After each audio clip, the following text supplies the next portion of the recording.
Hi friends, welcome to my channel. இப்போ நம்ம என்ன பார்க்க போகிறோம்னா தக்காளி சட்னி எப்படி செய்யுதுன்னு பார்க்க போகிறோம். அடுப்பில் சட்டி வச்சு சட்டி காஞ்சிருச்சு, எண்ணெய் ஊற்றிக்கிடுவோம்.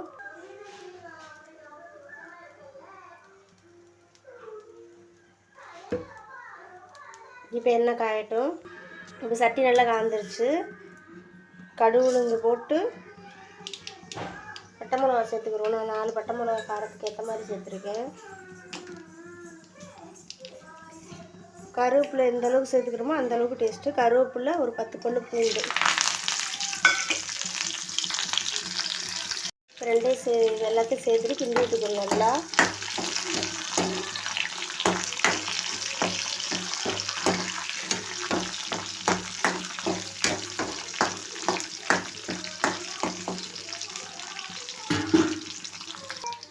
இது வதங்கணுன்னா நல்லா தேவையான தக்காளி, பழுத்த தக்காளி 5 சேர்த்துருக்கேன் நான்.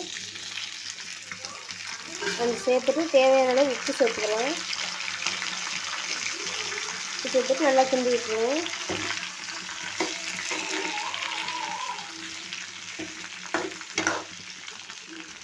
நல்லா வதங்கிட்டு பாதி அளவு வெந்து வளர்ந்துருக்கு. நல்லா ஒரு தொக்கு பழத்துக்கு நல்லா வெந்து வரணும் தக்காளி.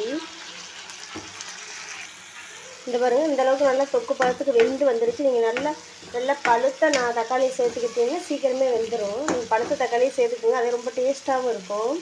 வரும் இந்த அளவுக்கு வந்துருச்சு. நான் வெங்காயம் சேர்க்கலை, வெங்காயம் சேர்க்காம தான் என் ஸ்டைலில் பண்ணியிருக்கேன். உங்களுக்கு தேவைன்னா சேர்த்துக்கோங்க, ஆப்ஷன் தான். வெங்காயம் சேர்க்காமல் பண்ணியிருக்கேன், அது ரொம்ப டேஸ்ட்டாக இருக்கும், சூப்பராக இருக்கும். இப்போ அடுப்பை ஆஃப் பண்ணிவிட்டு இதை ஆற வைப்போம். இந்த சட்னி ஆற வச்சு நல்லா ஆட்டி எடுத்தாச்சு. நீங்கள் தேவைன்னா தாளிச்சு ஊற்றிக்கலாம். தாளிச்சு ஊற்றாமே செம்ம டேஸ்ட்டாக இருக்கும். நீங்களே இதே மாதிரி உங்கள் வீட்டில் செஞ்சு பாருங்கள். மறக்காமல் லைக் பண்ணுங்கள், ஷேர் பண்ணுங்கள், சப்ஸ்கிரைப் பண்ணுங்கள்.